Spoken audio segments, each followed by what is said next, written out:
Assalamualaikum warahmatullahi wabarakatuh. Selamat pagi anak-anak, bagaimana kabarnya? Semoga dalam keadaan sehat ya, dan tentunya tetap semangat untuk belajar. Hari ini kita akan belajar tema 6, merawat hewan dan tumbuhan, muatan pelajaran PPKN. Sebelum belajar, kita doa dulu ya. Raditu billahi robba wabil islami dina wabi muhammadin nabiyya wa rasula rabbi sidni ilma warzuqni fahma. Anak-anak, hari ini kita akan belajar tentang tata tertib. Berikut ini ada contoh tata tertib di sekolah.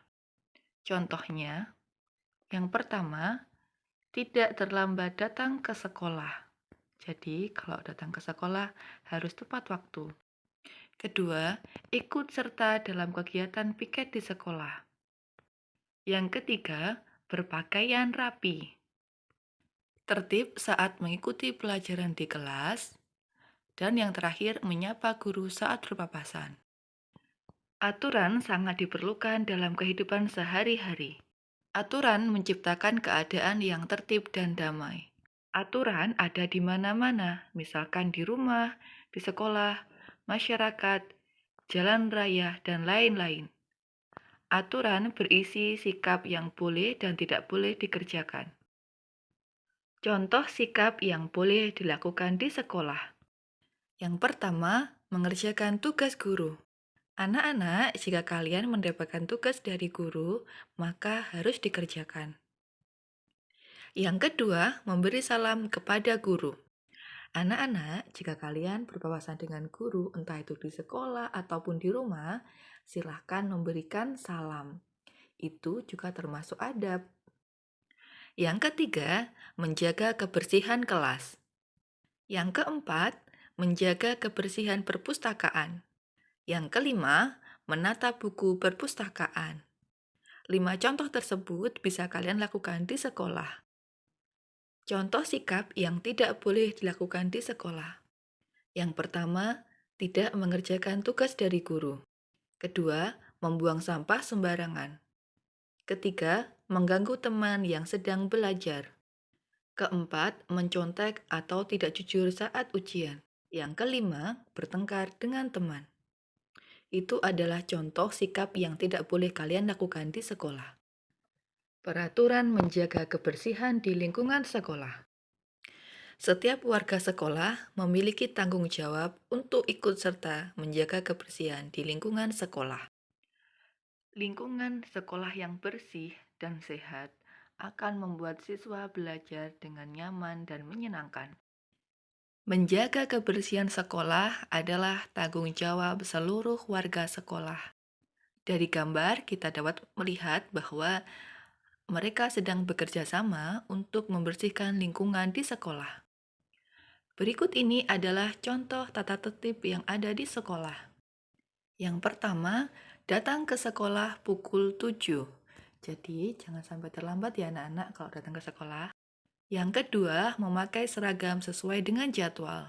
Misalkan pada hari itu ada jadwal olahraga, maka anak-anak harus memakai baju olahraga. Yang ketiga, memakai atribut lengkap. Yang keempat, memakai sepatu warna hitam.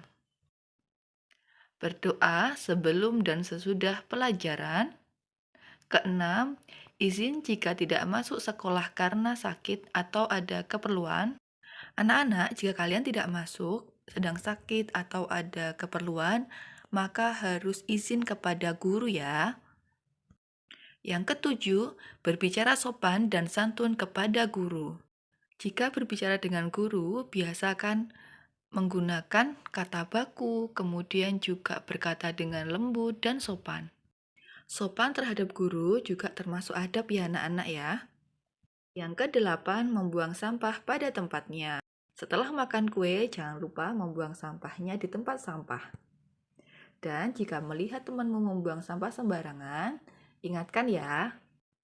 Udin dan Edo sedang membicarakan tentang peraturan di sekolah. Udin bertanya kepada Edo, "Edo, Apakah kamu pernah ke perpustakaan? Apa kamu ingat tata tertib di perpustakaan?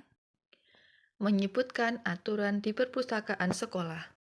Salah satu tempat yang sering dikunjungi siswa adalah perpustakaan. Di perpustakaan sekolah juga terdapat aturan yang harus dipatuhi. Perhatikan aturan yang ada di perpustakaan berikut. Yang pertama, tidak makan dan minum selama berada di perpustakaan. Yang kedua, tidak gaduh saat berada di perpustakaan. Jika sedang berada di perpustakaan, kita tidak boleh banyak mengobrol dengan teman, karena akan mengganggu orang lain yang sedang membaca. Yang ketiga, hati-hati saat mengambil buku. Jika kita melaksanakan dan mematuhi aturan, maka kita akan mendapatkan manfaat. Sebaliknya, jika kita melanggar aturan, maka kita akan mendapatkan akibatnya, atau kita akan mendapatkan sanksi. Peraturan akan membuat hidup kita lebih teratur. Selalu patuhi peraturan yang ada di sekeliling kita. Alhamdulillahirabbil alamin, kita tadi sudah belajar tentang peraturan yang ada di sekolah. Anak-anak, tetap semangat ya mematuhi peraturan yang ada di sekolah. Semoga anak-anak dapat memahami penjelasan dari Ustadzah. Sampai jumpa di video selanjutnya anak-anak. Wassalamualaikum warahmatullahi wabarakatuh.